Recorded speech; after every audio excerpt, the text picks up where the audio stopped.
पहले मैं अणुशक्ति नगर की जनता का तहे दिल से शुक्रिया अदा करना चाहता हूं कि जिस तरीके से वोटर्स को जितनी भी पार्टी के नेता थे उन्होंने बहकाने का काम किया, दिशा भूल करने का काम किया, लेकिन जनता ने सना मलिक पे विश्वास जताते हुए और नवाब मलिक के काम को देखते हुए सना मलिक को जिताया। उसके लिए मैं पूरी अणुशक्ति नगर के जनता का मेरे तरफ से और मेरे परिवार की तरफ से धन्यवाद करना चाहता हूँ। हा जनतेने दिलेला कौल आहे हे आपल्याला मान्य करायला लागेल आणि अणुशक्ती आणि चेंबूर रिपब्लिक पार्टी ऑफ इंडियाचा हा बालेकिल्ला आहे आणि मी नेहमी सांगत असतो की ज्या साईडने आठवले साहेब असतात त्यांचा विजय हा निश्चितच असतो। म्हणून चेंबूर आणि अणुशक्ती, चेंबूरमध्ये तुकाराम कातेंचा भरघोस मताने विजय झाला, हा जल्लोष आपण पाहत आहात आणि अणुशक्तीमध्ये सुद्धा सना मलिकजी यांचा चांगल्या प्रकारे विजय झालेला आहे।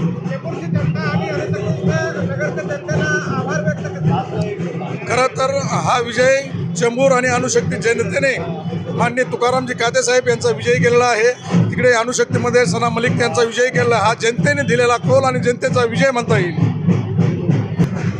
खरं तर राष्ट्रवादी काँग्रेस पक्षाच्या आणि RPIच्या आमच्या लाडक्या उमेदवार सना मलिक अनाशितपणे सहज विजयी होतील असे अपेक्षित होतो, पण अनाशितपणे जी मतांची ओढ आणि मतांचे जे बेरजेचं गणित बिघडलं गेलं त्यामध्ये रिपब्लिकन पक्षाने खंबीर साथ दिल्यामुळं आज सना मलिक दिदी यांचा विजय झाला आहे आणि पहिला अनुसूचित आमदार बनण्याचा मान सना दिदी मलिक यांना झालेला आहे आणि त्याच्यामध्ये RPIचा सिंहाचा वाटा आहे। आज खरं तर आमच्यासाठी खूप मोठा दिवस आहे।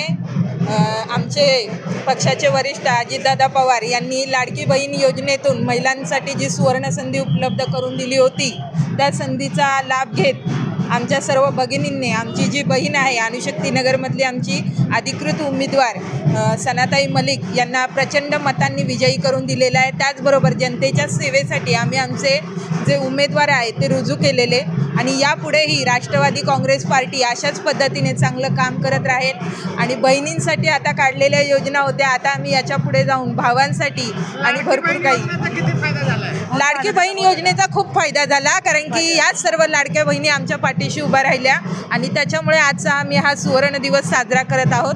आणि तुम्हालाही धन्यवाद, तुम्ही नेहमीच आमच्या पक्षाची दखल घेतलीत आणि पक्षांची जी काही आमच्या बातमी होती किंवा जे काही मनोगत होतं ते लोकांपर्यंत तुम्ही पोचवलं, त्याबद्दल तुमचे आभार।